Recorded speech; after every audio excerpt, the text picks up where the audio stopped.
আসসালামু আলাইকুম। এটিএন বাংলা সংবাদে সবাইকে স্বাগত জানাচ্ছে অনামিকা হাসান পুনম। পরিবেশ পরিষ্কার পরিচ্ছন্ন রাখতে দেশবাসীকে সচেতন হওয়ার আহ্বান জানিয়েছেন প্রধানমন্ত্রী তারেক রহমান। এক ভিডিও বার্তায় তিনি এই আহ্বান জানান। পরিবেশ রক্ষায় সচেতনতা বৃদ্ধি ও পরিচ্ছন্নতা বজায় রাখতে সবাইকে একযোগে কাজ করারও আহ্বান জানান প্রধানমন্ত্রী।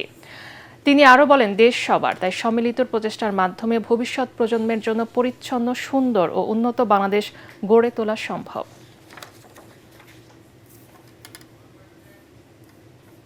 আমরা যদি নিজেরা সচেতন হই, যত্রতত্র যদি আমাদের ব্যবহারকৃত আবর্জনাগুলো যদি যত্রতত্র আমরা না ফেলে দিই, আমরা যদি একটি নির্দিষ্ট জায়গায় এই আবর্জনাকে জমা করি এবং নির্দিষ্ট উপায়ে যদি এটাকে পরে ধ্বংস করি, তাহলে যেমন আমাদের পরিবেশটি ভালো থাকবে, ঠিক একইভাবে আমরা আমাদের পরিবেশটাকে সুন্দরভাবে রাখতে পারবো। আমরা যদি আজকে থেকে প্রত্যেকে সচেতন হই, আমাদের হাতের আবর্জনা বা ব্যবহৃত আবর্জনা যদি নির্দিষ্ট জায়গায় সুন্দরভাবে আমরা গুছিয়ে ফেলি, তাহলে ধীরে ধীরে হয়তো আমরা আমাদের এই বাংলাদেশটাকে আবর্জনা মুক্ত করতে পারবো, সুন্দর একটি পরিবেশ গড়ে তুলতে পারবো। দেশটা তো আমাদের সকলের। আমরা সকলে মিলে যদি চেষ্টা করি, সকলে মিলে যদি একটু একটু করে করি, তাহলে আমরা বড় কিছু করতে সক্ষম হব। ইসলামিক মূল্যবোধ ও আধুনিক শিক্ষার সমন্বয়ে গড়ে তোলা হয়েছে আর্মি ইন্টারন্যাশনাল ইসলামিক ইনস্টিটিউট। ভবিষ্যতে এই ধরনের প্রতিষ্ঠান আরও তৈরি করা হবে বলে জানিয়েছেন সেনাবাহিনী প্রধান জেনারেল ওয়াকারুজ্জামান। জলশিরি আবাসন প্রকল্প এলাকায় আর্মি ইন্টারন্যাশনাল ইসলামিক ইনস্টিটিউটের উদ্বোধনী অনুষ্ঠানে এসব কথা বলেন তিনি। এ সময় তিনি ভিডিও কনফারেন্সের মাধ্যমে বরিশাল, সাভার, বগুড়া, সিলেট, চট্টগ্রাম, কুমিল্লা এবং যশোরে আর্মি ইন্টারন্যাশনাল ইসলামিক ইনস্টিটিউট সমূহের ভিত্তিপ্রস্তর উন্মোচন করেন। অনুষ্ঠানে সেনা সদরের প্রিন্সিপাল স্টাফ অফিসারবৃন্দ, বিভিন্ন ডিভিশনের জেনারেল অফিসার কমান্ডিং ঊর্ধ্বতন সামরিক কর্মকর্তা, প্রতিষ্ঠানের সঙ্গে সংশ্লিষ্ট বিশিষ্ট ব্যক্তি, শিক্ষক, শিক্ষার্থী সহ অভিভাবকরা উপস্থিত ছিলেন। দুই এক্সট্রিমে, দুই দিকে, তো I wanted a fusion, Islamic education এবং মডার্ন এডুকেশন একটা ফিউশন। যত ধরনের অপকর্ম সমাজের মধ্যে এটা দানা বেঁধেছে, এটা থেকে মুক্তির উপায় হচ্ছে এডুকেশন।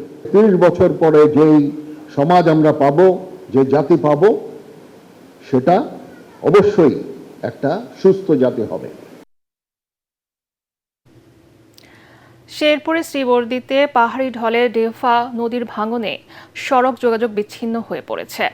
ফলে সীমান্তবর্তী সিঙ্গা বরুণা ইউনিয়নের পর্যটন এলাকা হারিয়াকোনার প্রায় 10,000 স্থানীয় বাসিন্দা ও পর্যটক বাসের সাঁকো দিয়ে চলাচল করছেন। পানি উন্নয়ন বোর্ড জানিয়েছে, বরাদ্দ পেলে জিও ব্যাগের মাধ্যমে দ্রুতই নদী তীর রক্ষায় বাঁধ নির্মাণ করা হবে। যোগাযোগ সচল রাখতে স্থানীয় যুবদলের এক নেতার উদ্যোগে 2টি বাঁশের সাঁকো তৈরি করা হলেও বর্তমানে তা চরম ঝুঁকিপূর্ণ হয়ে উঠেছে। এই নড়বড়ে সাঁকো দিয়ে প্রতিদিন চলাচল করছে সাধারণ মানুষ ও হালকা যানবাহন।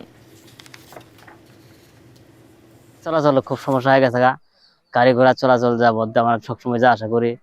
এখানে বৃষ্টি আসলে এখানে তো আনগর মনে করেন ঘুম হারাম হয়ে যাবো গা।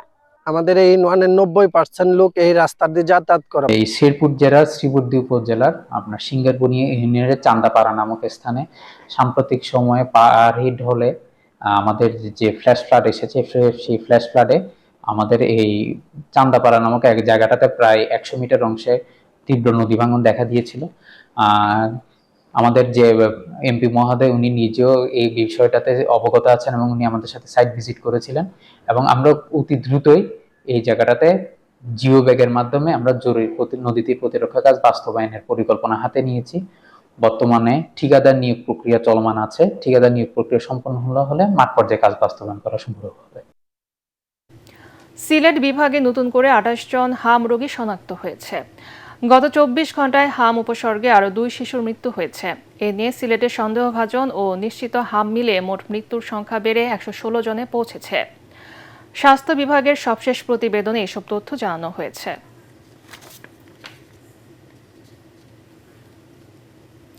আন্তর্জাতিক, ইরানের সঙ্গে নতুন করে আলোচনা শুরু করতে যাচ্ছে যুক্তরাষ্ট্র।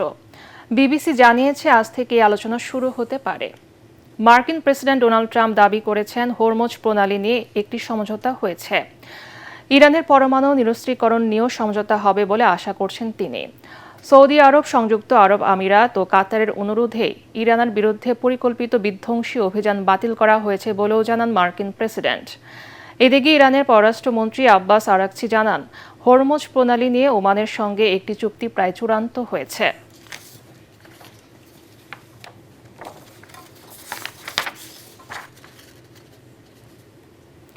পরবর্তী সংবাদ দেখার আমন্ত্রণ জানিয়ে এখনকার মতো শেষ করছি। ATN বাংলার সংবাদ ইউটিউবে দেখতে ব্রাউজ ইউটিউব/ATN বাংলা নিউজ। ধন্যবাদ সবাইকে।